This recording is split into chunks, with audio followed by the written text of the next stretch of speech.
Minha gente, vamos conversar então. Eu queria deixar vocês super livres. O pastor David já tem as cabulosas lá no Instagram dele, que ele responde bastante. Então, ele não vai ter problema em responder cabulosa aqui, fica à vontade. Pastora Leslie, explica para aqueles que ainda não te conhecem. Tem muita gente que já conhece a pastora Leslie, né? Mas tem muita gente que talvez não te conheça. Fala um pouquinho quem é você. Boa tarde, galera. Eu sou a pastora Leslie. Hoje sou pastora na Alcance Portugal, em Braga. E nós éramos pastores aqui, então, agora vai fugir, até 2022. E nós fomos pastores dos Adoles durante 7 anos. Então, é um privilégio estar aqui hoje, né, depois de 10 anos quais a gente estava junto. E é muito bom ver como cresceu, ver... Ontem nós conversávamos, eu e o pastor Sandro, como é interessante. A gente saiu daqui há 2 anos e meio e... Os adolescentes hoje já são jovens, então é muito gostoso. E ver também os jovens hoje servindo essa casa, que eram adolescentes conosco. Então é um prazer estar aqui. E vamos embora. Vamos embora. Pastor David Heiker, seja muito bem-vindo. Quer dar um oi para a galera? Amém. Dá só um oi. Olá, boa tarde a todos. Sou David Davi, você fica à vontade. Eu falei aquela nome confusão. certo? Falou, David Graças a Heiker. Deus. Eu sou de uma tribo indígena da Amazônia, né? Sou de Belém do Pará, como o nome denuncia. E sou pastor na Igreja Presbiteriana de Alphaville, em São Paulo. Trabalho em 19 anos com sexualidade dentro da igreja. Isso que fazemos aí nesse tempo. Muito bem. Meu amor, quer falar rapidinho? Dá um oi. Oi. Eu falo isso, ele dá só um oi mesmo. Oi, oi, oi, oi. Oi, boa tarde, gente. Tudo bom? Então, para quem não conhece, sou Rafa. Sou casado com essa linda, maravilhosa mulher, pastora Lenara. Meia mesmo. Exato. E poder trabalhar, estar aqui com vocês, com essa geração que é apaixonada e intensa por Jesus, e poder corresponder àquilo que Deus tem gerado em nossos corações, e poder estar aqui trocando uma ideia com vocês é sensacional. Amo vocês, seus lindos. Meus amigos, quer bater palma? Bate palma aí para essa galera. Isso aí. Vamos fazer o seguinte, eu quero que vocês fiquem, gente, bem à vontade, tá? Eu vou direcionar as perguntas, mas não significa que só a pessoa que eu direcionei a pergunta pode responder. Vocês podem dar pitaco, tá? Eu adoro dar pitaco. Pode dar pitaco, tá? A gente fala muito aqui nos adolescentes a respeito de pureza nos relacionamentos, não somente para namorado, porque a gente fala que a idade de adolescente não é a idade certa para namorar, né? Mas como se portar de forma respeitosa nas amizades. A gente tem ensinado muito sobre isso. Vou fazer para você essa, tá, pastor David? Você acredita que existe amizade verdadeira e pura entre menino e menina sem segundas intenções? Já joguei uma assim, ó, polêmica. Pá! Tem que perguntar para quem tem que perguntar para quem é a amizade, né? Se existe ou não. Porque, assim, acho que é uma coisa subjetiva, particular. Dizer que não é possível, acho que é um exagero. É possível, sim, ter amizade entre homem e mulher, entre adolescente e adolescente, do sexo oposto, né? Eu não acho que é impossível, não. Eu estou tentando lembrar da minha vida, né? Eu acho que eu tive pessoas que eu considerava minhas amigas e não eram pessoas que eu tinha interesse. E não tinha segunda intenção? Não, pelo menos eu tive isso. Não tinha segundas intenções. Tinha pessoas que eu gostava, e era até mais difícil, porque quando você gosta de alguém nessa fase, né, é até mais difícil ficar amigo, né, porque você fica meio assim, é uma amizade diferente, eu acho. Você vê que meio que denuncia, né? Então, eu acho que é possível, sim. O que mais posso dizer? As segundas intenções, eu acho que tem a ver com afeto, né? E talvez seja uma palavra... Parece uma palavra negativa, né? As segundas intenções dá a entender que é uma coisa meio perniciosa, ruim. E pode não ser, pode ser tipo assim, uma paixão, um gostar. Isso acontece. Isso pode acontecer, está tudo bem. Você não está cometendo um crime, né? Nossa, eu tenho segundas intenções, né? Então eu sou um vilão. Não, você pode, de repente, nutrir, mas não deixar claro que você nutre um sentimento para além da amizade com alguém. Então, acho que é possível, sim. Só tem que tomar cuidado, porque pode ser que você não tenha intenções ou não tenha sentimentos e o outro tenha. E aí é que é difícil controlar o que o outro está enxergando na amizade, entendeu? Sim, Esse ponto que eu queria falar, que você estava concluindo. É sobre muito mais do que a sua intenção, é o que o outro sente. nós precisamos tomar muito cuidado sobre essa questão da defraudação. Né? A defraudação é o quê? Você gerar uma expectativa que você não vai cumprir essa expectativa. Então, às vezes, para você, uma amizade está ótimo, e você manda naquela amizade do oi, fica o tempo todo junto, está com saudade, e para você realmente não tem. Mas nós precisamos ser prudentes com aquilo, com o próximo. A Bíblia fala sobre isso. Né? Sobre a gente sempre estar cuidando, fala sobre sempre os mandamentos, eles falam sobre o quê? É a Deus e ao próximo. E a gente precisa cuidar, porque a gente muitas vezes fala assim, porque a gente vai conversar com alguns adolescentes, e vai falar, não, mas eu não gosto, tudo bem, eu não vou defraudar, mas não é para o que você está fazendo, mas é o que o outro recebe. O que o outro tem recebido? Qual que é a mensagem que você tem passado para aquela pessoa? E aí você tem que tomar muito cuidado. Gerando expectativas, né? Só para falar uma coisinha, isso é tão complicado porque eu lido com coisas além disso, né? Como, por exemplo, relacionamentos entre pessoas do mesmo sexo. Então, até mesmo entre pessoas do mesmo sexo, você pode ter situações que você não espera, né? Então, eu acho que hoje o mundo está cada vez mais complexo. Então, para todo tipo de relação, é claro que a questão heterossexual acho que é maior, porque estatisticamente ela é maior, mas existem expectativas, inclusive, em todo tipo de relação, até mesmo na relação entre pessoas do mesmo sexo, de amizade. Por isso, eu acho que é muito complexo, é mesmo o que você falou, o que o outro está enxergando nessa relação, e a gente está sempre deixando muito claro quais são as nossas posições. Né? O amor fraternal, que está lá, eu vou ler para vocês o texto. Dediquem-se uns aos outros com amor fraternal. Esse é o parâmetro, tá? Prefiram dar honra aos outros mais do que a si próprios. Esse amor fraternal fala do quê? Do amor de irmão. Então, assim, se eu pudesse dar uma dica para vocês nesse sentido, o que significa pureza, primeiro? Vamos falar de pureza. Porque o irmão a gente trata com pureza, a gente não tem outras intenções com o nosso irmão. Claro que se o nosso irmão for muito atentado, a gente tem algumas intenções. Estou brincando. Mas assim, o que significa pureza no dicionário mesmo? Pureza é algo sem mistura. Tipo assim, aquilo está claro, é límpido. Você vê um copo com água, você tem dúvida que tem alguma coisa ali? Se cair óleo ali, você vai ver o óleo. Aí já não é mais puro, né? É misturado com alguma coisa. Então, se a palavra fala para a gente tratar com amor fraternal, e se a gente está falando sobre pureza, tem muitos versículos que nos instruem sobre isso, de tratar com pureza. Gente, sem mistura é o seguinte, percebeu alguma coisa diferente? Caiu um óleo ali dentro daquele copo, você falou, tá estranho. Esse menino aqui, eu tenho ele como amigo, amo a vida dele em Cristo, né? Não fala amo você não para os meninos, tá linda? Cuidado, tá? Então, você ama ele com amor fraternal, beleza. Você percebeu que da parte dele não está mais essa clareza, está um pouquinho diferente, talvez você tenha que dar um passinho para trás e recuar, para preservar o coração dele. Então, da mesma forma, os meninos, tá, gente? Você está tratando ali a menina de forma respeitosa, para você está tudo claro, mas, como foi falado aqui, às vezes para você está tudo claro, mas a pessoa interpreta de outro jeito. E isso é complicado, muito complicado. Dá um passinho para trás e... Hoje em dia o cara curtiu stories, já era, é casamento, né? Um dia eu estava falando com a menina, não é porque ele curtiu meus stories. Gente... Vai ver o que significa o quê, irmã? Fala sério, guria. Ele curtiu meus stories, então acabou, mano. Já alugou a casa, né? E eu vou falar uma coisa, principalmente para as meninas, que eu falo muito isso para as gurias. Às vezes a gente não dá espaço para os homens, vou parar de falar menino, tá?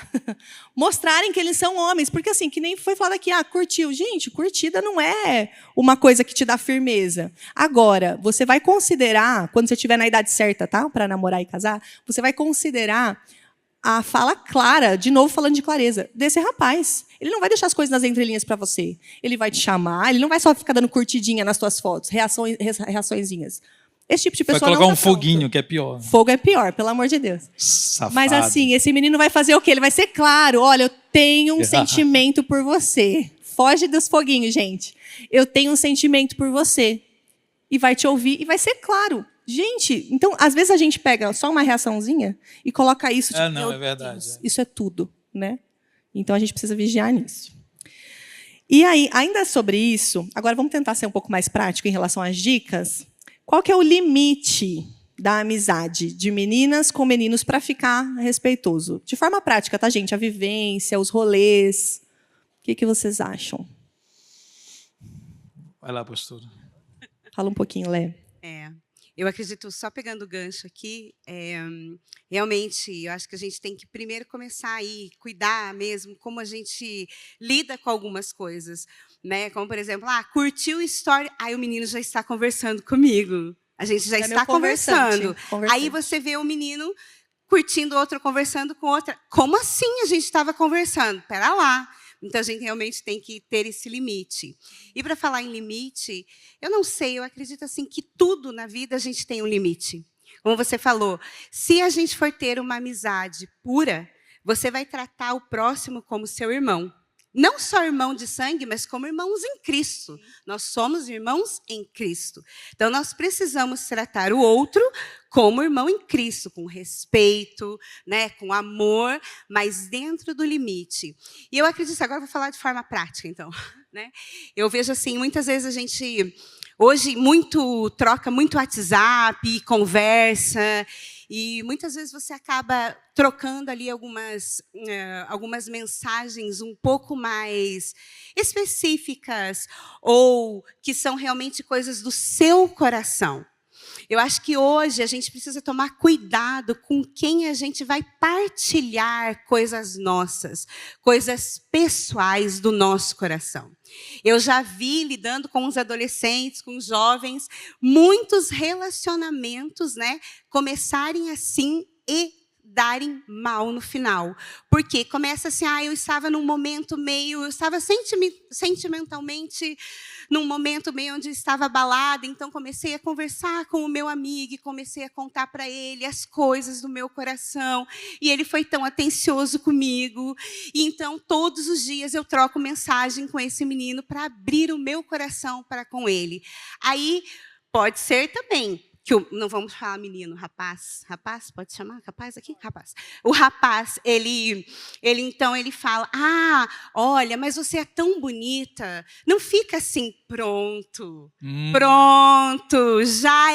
já ocupou o lugarzinho que estava ferido no meu coração.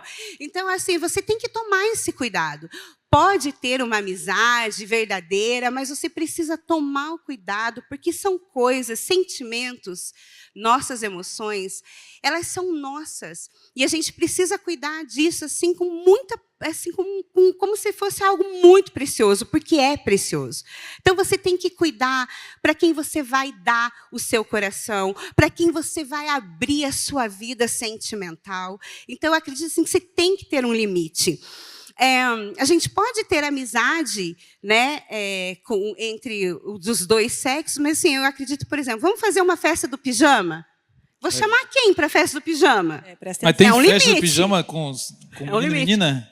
Às vezes tem rolê. Que isso, hein? Todo mundo na mesma casa já todo mundo na mesma casa, né? Complicado, então, hein? Tem que vigiar dobrado. Cara, pra mim, festa de pijama era tipo menina com menina só. Não, então, por isso que eu tô falando. Vocês estão pra frente, limite. Né? Esse é o limite, né? Esse é o limite. Ainda bem que tá com pijama por enquanto. Né? Meu Deus, é esse nível, gente. Eu queria falar uma coisa. Eu acho assim, tem um livro do C.S. Lewis que ele fala sobre amizade. Ele fala que a amizade é quando você tem algum interesse em comum. Então, a amizade é um tipo de afeto que tem a ver... a amizade não é você ficar olhando para o outro, é vocês dois olham para o mesmo lugar. Então, alguma coisa que me interessa você, e você fala, isso também te interessa? Aí você se identifica com a pessoa, se torna amigo porque vocês estão olhando para um determinado lugar. Então, pode ser coisas muito, muito profundas, como o evangelho, a igreja, Cristo, mas pode ser coisas banais, com qualquer coisa, né, na vida, qualquer coisa cultural. Dorama. Futebol, pode ser... Anime. O que você falou? Dorama. Dorama, que ninguém aguenta mais, né? Mas eu vou falar depois isso. À noite a gente vai falar mal do dorama. Os japoneses, os chineses do dorama, né? Eu sei que é coreano, velho. Não importa de onde o coreano é. Se ele vem da China, do Japão, não importa. E aí, então, a amizade tem a ver com alguma coisa que você está vendo junto com a pessoa. Então, acho que isso é interessante a gente pensar nisso, né? Então, a amizade não é uma relação que você fica sufocando o outro, né? Você não tá, o outro não é o alvo da amizade. E aí, falando de limite, eu acho que é importante vocês fazerem as coisas em grupo, né? Porque quando você começa a isolar muito, que é um problema. Então, você vai fazer uma coisa e só vai você e o fulano, pô, mas meio que vocês não sejam namorados, mas fica estranho, né? Porque não é um grupo, é vocês dois. Aí começa a virar date, né? É. E você começa a fazer uma fanfic toda na tua cabeça. Não dá para confiar na sua carne, né? É. Ah, eu tô tranquila, não, tá tudo bem. E acontece também às vezes, porque aí, como você estava falando, aí a gente vai sair só nós dois, ou a gente terminou o culto aqui dos adolescentes, senta lá os dois e ficam. Aí, às vezes as pessoas começam a falar e você fica chateado com o que as pessoas estão falando. Mas a gente realmente precisa tomar cuidado. Chama chipar. Chipar. Chipar. Chipar. E a gente Ainda precisa... usa chipar, gente? Ainda usa? Eu faço essa já checagem passou? de gíria com eles direto. Vocês entendem tal versão gíria, porque a gente é mais millennials, né, pastor? Milênios, Millennials. velhos, acabados, destruídos. Então vamos lá. Agora falando de. Vou pôr mais uma pergunta na roda aqui, ainda dentro disso que a gente está falando, tá? Como tratar com respeito alguém que age de forma vulgar ou tenta exceder limites comigo? Então eu tô de boa, eu ando com Jesus, nananã, mas tem uma pessoa que está sempre no rolê ali que tá demais. Tipo, não tá se dando respeito que é respeito, tipo isso. Spray de pimenta, chama. Você joga no olho. É bíblico. É muito bom. Não, como é que é? A pessoa está faltando com respeito? Como que eu tenho que tratar com respeito alguém que está agindo de forma vulgar? Ah, não, isso aí tem que...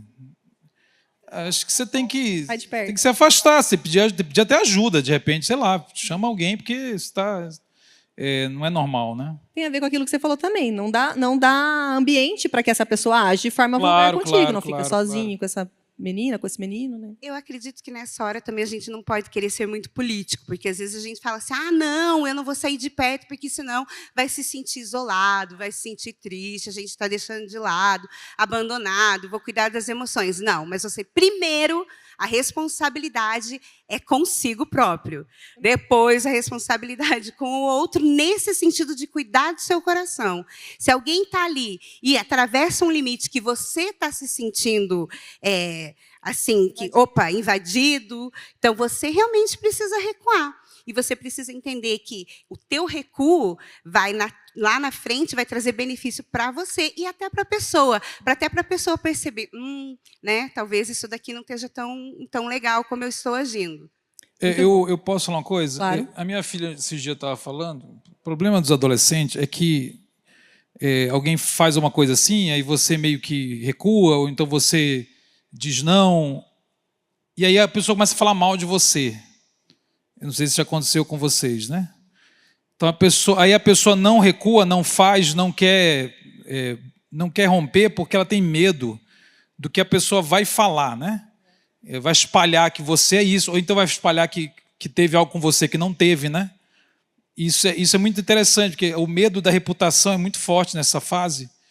Nos velhos também, né? Mas os adolescentes vocês estão preocupados com o que talvez o que vão pensar a partir do elemento de você ter colocado um limite. E aí, cara, se você ficar preocupado com isso, você vai ficar negociando, entendeu? Então, você deve fazer uma coisa, você tem que cair fora, mas você não cai por causa da opinião geral. Isso é muito ruim. Porque você pode realmente ser difamada, pode acontecer, mas é melhor que aconteça isso do que você não colocar limite, aceitando com medo do que vão pensar. Porque você está com a verdade, entendeu? Então, seja uma pessoa verdadeira, coloque limite, cuidado com o excesso de medo da opinião da galera. Principalmente em escola, né? Eu não sei aqui se você estuda escola cristã ou alguma outra escola. Tem escola, sei lá. Escolas não confessionais. Eu ia falar uma outra coisa, mas eu não vou falar. Então, acho que eu não sei se vocês passam por isso. A minha filha estava falando desse negócio, né? Então a galera tem muita dificuldade, às vezes não faz com medo do grupo, né? Vão me rejeitar, não adianta, isso aí é clássico, tá? Cancelar. Cancelar, acho que cancelar, não sei, né? Eu não sei. Mas no dia a dia ali da escola, até da igreja, né? Não desta igreja, porque essa igreja é maravilhosa, linda e tremenda. Amém. Mas de outras igrejas por aí, né? Que são muito erradas, então... Glória ao Senhor. Vai lá. Boa. Pastor Rafa, Falando agora sobre a nossa imagem, porque tudo aquilo que a gente externiza, né, revela as nossas raízes. Então, assim, muito se fala a respeito das roupas, sobre modéstia no vestir. Isso estou falando para os meninos também, tá, queridos? Mas, pastor, se Deus vê o meu coração, por que as pessoas se importam tanto com o lado de fora?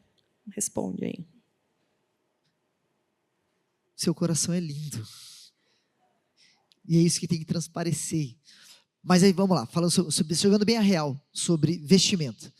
Gente, a gente está numa fase onde a gente fica naquela, crescendo, piazada aí tá magrelo, dá dois meses, começa a esticar, fica lá, vai perdendo, ficando deformado, todo definhado, brincadeira, vai ficando todo estranho, as meninas vão crescendo, vai mudando, e isso a gente precisa ter o quê? O vestir santo, o cuidado, né? Ter a decência de viver. Não é porque você acha que você é feio que você pode fazer qualquer coisa. Não é porque você acha que você não tem um corpo que você pode andar e falar que está tranquilo. Eu sou magro, não tenho curva. Não... Gente, ser humano é ser humano. Necessidade, carência. Eu sempre gosto de falar um pouco do meu testemunho. Já viu aquela história, o lobo se aposenta, mas não perde o faro? É mais ou menos isso. O faro. Faro. O lobo se aposenta. Ele viu um susto, pensei que era outra coisa. Misericórdia, não pensa nisso não. Olha. Mas a gente, o que era? Gente, eu sempre gosto de falar da minha história. Eu era um cara feio. Ainda sou um pouquinho, mas está melhorando. A gente começa a colocar uma roupinha, a esposa, ela começa a arrumar. Isso aqui não fui eu que escolhi, tá, gente? É minha esposa, vocês podem perceber isso. Ela me arruma, deixa eu... A paleta, né, velho? Você acha que eu pensar nisso? Mulher acaba o cara, né? Exato. Mas acontece o quê? Cara, eu ficava muito nessa linha. Gente, eu andava... Vocês viram minha foto já circulou uma foto minha aí, na minha época da minha adolescência. Vocês viram como a coisa era feia. Situação ali... trash. E eu pegava nisso, falando, gente, eu sou feio, tô nem aí, posso fazer o que eu quiser, posso conversar com qualquer menina, posso andar de qualquer jeito. Só que aquilo era mais o que? Um escudo. Para eu continuar defraudando e chegando nas pessoas com a carência. Porque, gente, quando você está carente, não importa se é bonito, se é feio, se é alto, se é magro, cara, você quer suprir a sua necessidade. Você quer suprir aquilo que está sentindo falta em você. E isso acaba com aquilo que a gente estava falando antes, é sobre a outra pessoa. E eu achava que eu podia fazer qualquer coisa. Eu podia falar, eu podia abraçar, eu podia me vestir de qualquer jeito, eu podia... porque a gente acha, eu sou assim mesmo. Só que quando a gente não pensa no próximo e não entende aquilo que está passando no próximo, você vai gerando um sentimento naquela pessoa. Então a gente quer falar muito mais sobre a pureza, não sobre aquilo que você está, mas é sobre o corpo. Porque é muito mais sobre eu. Não é sobre você, quem é você, o que você, mas é sobre o corpo de Cristo. E quando a gente cuidar do corpo de Cristo, é eu pensar no meu irmão, na minha irmã, que considerar o próximo, que tem problema com isso, que não pode ver uma bunda, que não pode ver um corpo marcado, e achar que está tudo bem, e falar, eu sou feio. Mas é real. Você fica pensando nisso, mas a gente sabe que lá no fundo você está lá. Você olha, você vê, você sente, você está num momento de necessidade, de carência, você quer suprir aquilo que você... E aí você... acha que está bonitinho e fala, não, mas eu não tenho intenção. Eu estou vestindo essa roupa, mas é porque eu sou assim, meu coração Deus conhece. Deus conhece, glória a Deus, conhece o seu coração. Mas o seu corpo, o irmão que está do lado, não precisa conhecer. Eu vou falar, os homens são muito visuais, né? Muito mais visuais que a gente. Então, meninas, a gente precisa pensar nisso, considerar o outro, como o pastor Rafa falou. E eu vou falar, às vezes, você mostra tanto do seu corpo para os teus amigos, e aí você... não para pensar, por exemplo, se ele viu demais, se ele viu, sei lá, um decote demais, se ele viu pernas demais. Quando ele for cumprimentar você, rever você em outro ambiente, na igreja, sei lá, às vezes está num ambiente assim, mais de boa, só entre os amigos. Aí você está lá com um short curtinho, com uma roupa mais... O amigo viu, o amigo reparou que você é bonita, que você tem curva, o seu corpo está mudando, né? Glória a Deus, que as belas meninas que estão aqui. Porém, ele vai ver essa imagem que não deveria ver. Quando ele te vê pessoalmente em outro ambiente não descontraído, você acha que ele vai lembrar do quê, minha linda? Ele vai lembrar disso. E vai ser uma luta constante na cabeça dele para tratar você de forma digna e respeitosa, porque você merece ser tratada de forma digna e respeitosa, mas na cabeça dele ele vai lembrar daquilo que atraiu ele sexualmente, porque ele ficou com vontade quando ele viu demais, que ele não deveria ter visto. Então, a gente precisa ajudar nossos irmãos. Mas ele que se controle. Eu já vi muita menina falando isso, pastor. Não sei os teus adolescentes que você já tratou isso. Mas assim, cara que não se controla, a mulher pode estar até de burca, que ele vai ter desejos impuros por ela. Mas você não vai responder para Deus a respeito da atitude do outro. Você vai responder a Deus pela sua atitude. Né? Vamos lá. Você fez a pergunta, Deus vê o coração, né? Isso. Se Deus vê o meu coração, por que as pessoas falam tanto de imagem? É que as pessoas não veem coração. Ninguém... Exatamente. Se você olhar para mim, você não vai ver o meu coração. Né? Você vai ver o quê? Flacidez. Tô brincando. Então eu olho para você, eu vejo o seu corpo. Né? Então as pessoas veem os corpos. Os corpos. Né? E é claro que a cobiça no olhar de quem vê pode acontecer independentemente da sua roupa. Isso é verdade. Sim. Eu posso cobiçar você de burca. Aliás, não precisa nem que você esteja presente, né? Porque o pecado da cobiça é um pecado mental. No entanto, cada um então precisa olhar para o corpo como algo que também integra a relação com Deus. O seu corpo, ele é importante para o Evangelho. Eu não sei se você sabe que o cristianismo, ele é, na verdade, a única visão religiosa do mundo em que Deus se tornou o corpo. Então, Deus, o Criador, ele teve um corpo físico. E quando você for para o céu, você terá corpo. Você não vai como uma alma desencarnada, né? Você não vai para o céu assim, ó, um fantasminha, né? E o corpo ficou aqui porque o corpo é desse mundo. Não, o corpo não é desse mundo. Então, o corpo faz parte do seu culto a Deus. O corpo faz parte da sua relação com Deus. Paulo dizia em Romanos 12 que é para apresentar a Deus os nossos corpos, né? E em 1 Coríntios 6 ele fala que é templo do Espírito Santo. Então a maneira como você lida com o seu corpo, a maneira como você expõe o seu corpo também fala da sua fé em Cristo. Para que você possa valorizar o seu corpo. Então, eu acho que a mensagem que nós passamos, homens e mulheres, né, quando expõem os corpos demais, é uma mensagem de desvalorização. Então, aquilo que tem valor você guarda, aquilo que tem valor você protege. Então é melhor isso, porque você está dando valor ao seu corpo, que vai ser entregue a alguém no futuro se você casar. Se você não casar, glória ao Senhor. Né? Amém. Então, olha para essa ideia como ideia de valorização do corpo. Muito bom. E eu gosto também da figura da árvore, que tem boas raízes, e uma árvore saudável com raízes, né, bem estruturadas ali, recebendo a seiva, ela vai dar frutos. Então, as pessoas não veem raiz, as pessoas não veem coração.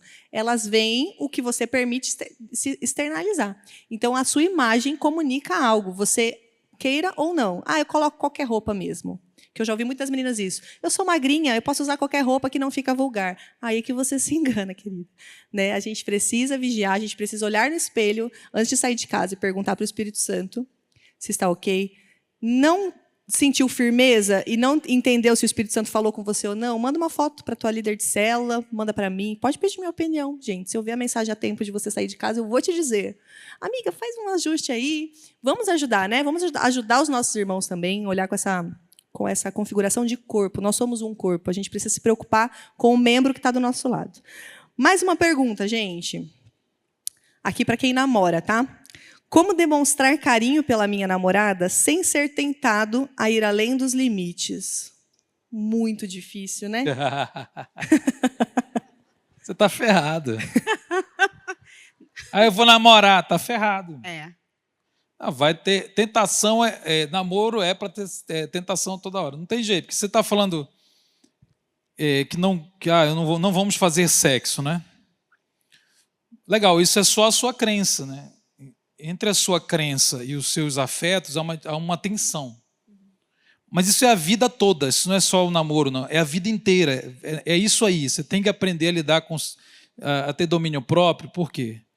Porque a vida inteira será uma tensão entre o que você crê e o que você sente. O que você crê e o que você sente. Então, o discípulo de Cristo é aquele que aprende a viver pelo que crê enquanto sente coisas contraditórias. Quando você casar, é a mesma coisa. Eu sou casado há 18 anos. Eu devo ser fiel à minha mulher. Mas fidelidade é uma crença. Eu não sinto fidelidade. Eu nunca senti, entende? Eu nunca acordei de madrugada, eu preciso ser fiel agora, que eu estou com uma necessidade de ser fiel. Não, eu não sinto, isso é uma coisa que eu acredito. E aí eu convivo com eventuais atrações e afetos que apontam no sentido contrário. Então, é natural que você seja tentado, você precisa lidar com um fato, né? Para quem é que você vive, né? Quem é que é mais importante para você? Na verdade, é a sua relação com Cristo. Se você entender que a sua relação com Cristo é mais importante do que satisfazer as suas vontades, a sua vida será de um jeito. Se você achar que as suas vontades são mais importantes do que a palavra de Cristo, a sua vida será de outro jeito. Quer você namore, quer você não namore, quer você case, o que te livra de pecar é a relação que você tem com Cristo. Porque não vai dar para te vigiar toda hora, não adianta, entendeu? Vai ficar uma hora que você vai estar sozinho, você vai ter que decidir lá do fundo do coração o que você vai fazer. Onde você vai tocar, para onde vocês vão. Não tem jeito, é o seu teste de amadurecimento se você ama mais a você mesmo ou ama mais a Cristo. É desse jeito. Eu lembro quando casei com a Lê, a gente, quando nosso relacionamento foi, beijamos no altar. Escolhemos dar o beijo. Vocês beijaram o altar? No altar. Ah, tá. N-O, não o. Tem um Nzinho, desculpa. No altar. Aí fica mais bonito. E No dia só do que casamento, né, gente? A gente não foi no dia do namoro na frente do altar e nos beijamos, não. Foi no dia do casamento. no dia do casamento. Mas eu quero falar uma coisa sobre isso. Vai lá, termina. Depois, Pode, tranquilo. pode falar. Mas qual que foi uma das minhas crenças? Eu pensava, não vou beijar, não vou ser tentado. Não vou beijar, não vou ser tentado. Exato, não mentira. beijo, tá tranquilo ali, ó. Tá garantido, sucesso. Doce ilusão. Pois a tentação é isso, é o desejo. Eu não beijava, mas eu desejava. E aí que vem esse limite. Eu preciso lidar com a situação, não basta o que eu vou fazer. Isso me ajudou? Ajudou, não vou dizer que não. Claro, claro. Mas não me inibiu de passar pelo processo da tentação. Do mesmo jeito que quando eu casei, falei, agora aleluia, avivamento, estamos felizes, vai lá todo dia, glória a Deus, vamos, bora. Vai ter sexo, né? Nossa, Só acha que casa e faz sexo. exatamente, acha. Doce ilusão, velho. Eu nunca me esqueço aqui, cara. Uma vez, eu até vou abrir aqui. O Luca Martini veio aqui, falou sobre o livro, ele soltou uma frase muito engraçada. Ele falou assim, eu sou solteiro e por ser solteiro eu não faço sexo. É engraçado, ele estava na primeira fileira, o pastor olhou para mim e virou engraçado. Eu sou casado e também não faço. É o Mas método mais eficiente de abstinência sexual é casar. Né? É casar, fica tranquilo. Você foge disso, não faz. Mas brincadeiras à parte. Gente, eu achava que estava tudo resolvido o meu problema, mas não. Isso que o pastor trouxe aqui agora é sobre isso. Você vai lidar com esse problema o resto da sua vida, com tentações, com outros processos. Não é que eu não sinto tentações por outras, vontade de pecar, eu preciso aprender a dominar. A Bíblia fala sobre domínio próprio. E o domínio próprio o que é? É você aprender a lidar, que você vai lidar com esse sentimento o resto da sua vida. Sejam eles, como você fala, sendo de heterossexuais ou com pessoas do mesmo sexo, você vai aprender a lidar com isso, que você não se move pelo que você sente, você se move por aquilo que você é. E o que você é? O que a palavra de Deus definiu sobre você, a identidade de Cristo na sua vida, sobre quem você é. Isso vai muito mais além. Quem você é em Cristo? Nova criatura? Você é o quê? Geração eleita? Povo santo? Sacerdócio real? Filho? É aquilo que a Bíblia te define sobre quem você é. Então a tentação, ela nada mais é do que aquilo que os seus desejos carnais, e não muito mais do que o desejo de buscar Deus espiritual. Então é entender e viver com isso. Cara, eu também não beijei antes de casar. Sério? Que é O isso. pessoal antigamente elogiava, hoje em dia ficam desconfiando de mim, né? Será que ele era hétero mesmo? Mas eu sou hétero, é uma decepção, né? O testemunho é muito fraco. Eu tinha na igreja tinha um casal que apresentou de púlpito, dizendo assim, olha, eles dois aqui vão namorar agora e não beijam na boca. O pessoal aplaudiu, Ela engravidou. Você tá azul. Mas eu fiz as contas, irmãos. Eu descobri que não precisa beijar na boca para engravidar. Sim. Olha que legal. Você precisa ser intencional nos limites. Então, mas o que eu ia dizer é que as regras, elas são importantes. Tá tudo bem. Aí você precisa ter regra muito clara, você pode fazer escolhas. Eu não prego como mandamento, né? Mas assim, eu não estou falando que quem beijou pecou, não é isso não. Mas assim, eu acho que regras são importantes, mas a regra pela regra não vai te santificar. A regra, então, você fica preso só à regra, é a sua relação com Cristo. Você precisa entender quem é Cristo para você, porque senão você vai pecar. Ele precisa ser mais importante do que o seu próprio coração. Essa que é a grande verdade. Você ia dar uma opinião aquela hora? Ou você Não, já era falou? sobre, era isso que eu ia falar. Você ia contar do teu testemunho. Eu Pode quero falar. Ao contrário deles, eu beijei antes de casar. Beijamos antes, faz 26 anos que estamos casados, né, meu amor? Muito bom. Né? Mas, assim, eu acredito que princípios são inegociáveis. Então, se você não deixa para aprender sobre domínio próprio quando você estiver namorando, meu filho. Não faz isso com você, não faz isso com outra pessoa. Como foi falado aqui, antes de querer ir para um outro relacionamento, seja certo de que os teus fundamentos em Cristo estão bem alicerçados, que você realmente vai saber dizer não, principalmente aqui vocês, rapazes, meninos. Vocês precisam estar bem posicionados em quem vocês são em Cristo e qual a mulher vocês querem casar. Porque se vocês não cuidarem da mulher a qual vocês estão namorando e qual vocês estão ali, é você que precisa ditar a santidade também. Porque eu acho engraçado, sabe? Agora eu já vou aqui para outra coisa, porque agora pronto. Desabafou. Eu acho engraçado, né? Aí, hoje, gente, nós estamos vivendo numa sociedade que a figura masculina está ficando muito de lado. E aqui na igreja, você, rapaz, é o lugar de você se levantar como realmente o sacerdote do lar. E isso é antes até de você casar. Vocês são homens. Vocês estão sendo formados para serem homens, para serem realmente adoradores do Senhor, para se levantarem como valentes, como guerreiros. Então, até no seu relacionamento. Então, homens, né? Vocês realmente isso, têm que, pastora, então, de forma prática. Pergunta para a mãe. você tem que entrar nesse relacionamento sabendo assim, amo, quero me relacionar. Primeiro, vou me relacionar por quê? Para quê? Quanto tempo vou ficar nesse relacionamento? Tenho condição de casar daqui 1 ano, 2 anos? Não tenho? Segura a onda. Começa. Então, assim, você tem que também saber. Então, assim, o menino tem que entrar ali nesse relacionamento colocando limites. Teve uma história, um casal, que eles começaram, o menino estava afim da menina, e aí, no primeiro encontro, acho que eles começaram a falar, onde que a gente vai hoje? E ela falou, eu gostaria de ir em tal lugar, e não sei o quê e tal. E eu lembro que ele foi, assim, até meio grosseiro, assim, falou assim, olha, tudo bem, eu quero, mas assim, eu vou decidir onde a gente vai hoje. Ela apaixonou, precisava de alguém para falar firme. porque assim... Mais barato, o lugar mais barato. Né? Deve ter sido, né? Mas assim, eu vou falar uma coisa, nós mulheres, meninas, nós procuramos alguém que nos proteja. Nós procuramos alguém realmente que cuide da gente.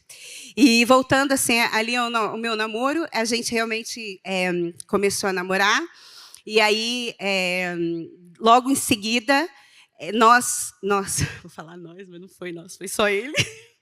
Ele realmente, um dia ele chegou para mim e falou assim, olha, eu quero uma pessoa, um relacionamento que me leve cada vez mais perto de Deus. Então, eu acho que quando a gente entra num relacionamento desse, quando você fala assim, eu quero uma pessoa que me leve, que me dê a mão e a gente siga junto rumo àquilo que Deus quer para a gente, vamos seguir o propósito, aí vai. E eu lembro que naquela época, naquela altura, eu precisei retroceder. Né? E então a gente deu um tempo ali, e então quando eu estava segura do meu fundamento em Cristo Jesus, aí sim, a gente voltou, e aí o Sandro falou assim, a gente só volta a namorar se for para casar. Pronto. Sim. Nunca tinha pensado em casar na vida, né? A pessoa com 18 anos não tinha pensado em casar. Não era o meu objetivo. Mas quando eu conheci a Cristo, eu entendi o propósito. Falei, então vamos lá, vamos orar, se meus pais abençoarem, vamos nessa. Os pais abençoaram, em 6 meses estávamos casados. Permanecemos juntos 26 anos, com 2 filhos, né? Um de 22 e um de 20.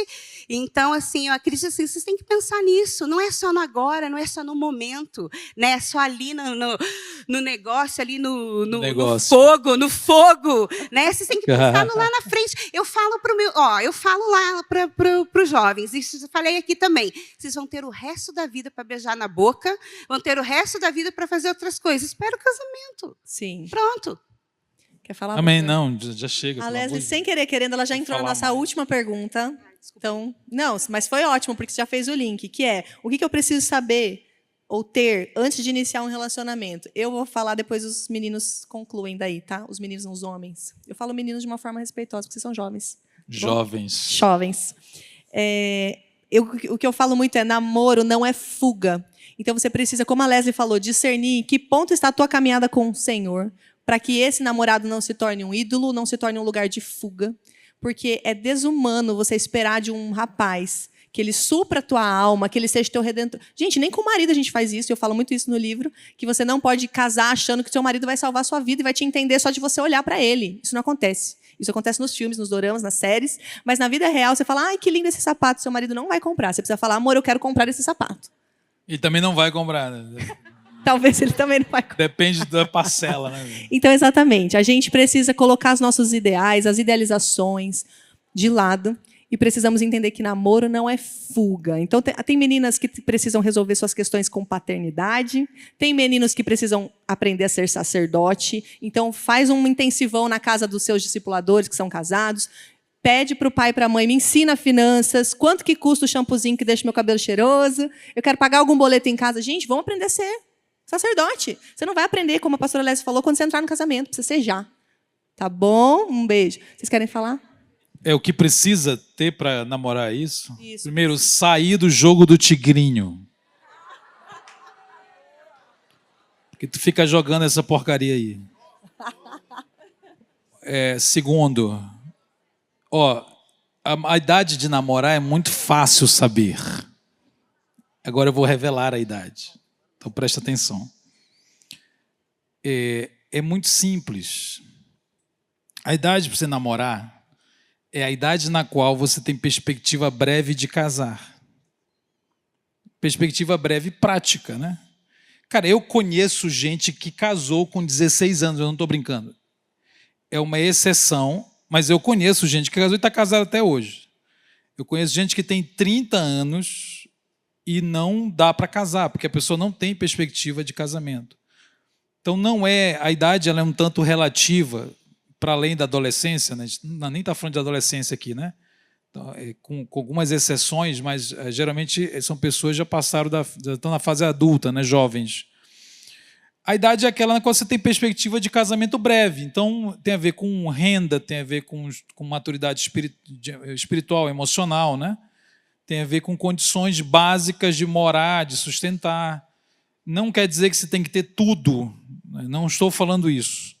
Eu não estou falando que você tem de estar com um salário maravilhoso, que você tem que ter comprado tudo, porque tem essa ideia também, eu vou então fazer minha carreira, quando chegar nos 55, aí eu caso. Eu não estou dizendo isso.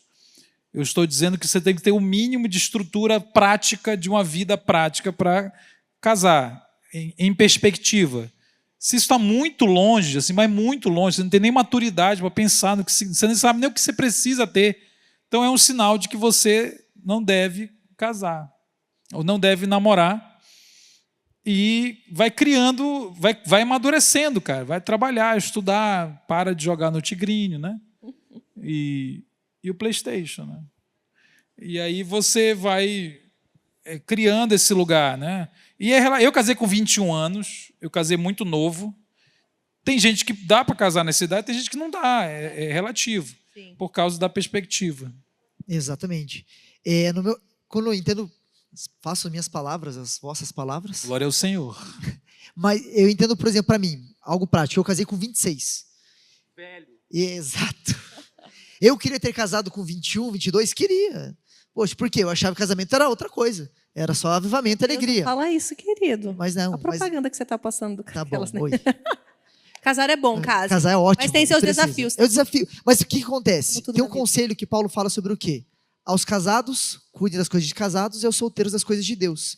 O casamento é tão sério, é tão importante, cara, que Paulo coloca no nível do quê? Das coisas de Deus. Não, tô falando, não é igual a Deus, é das coisas de Deus. É sobre o quê? Ministério, sobre o que você está fazendo.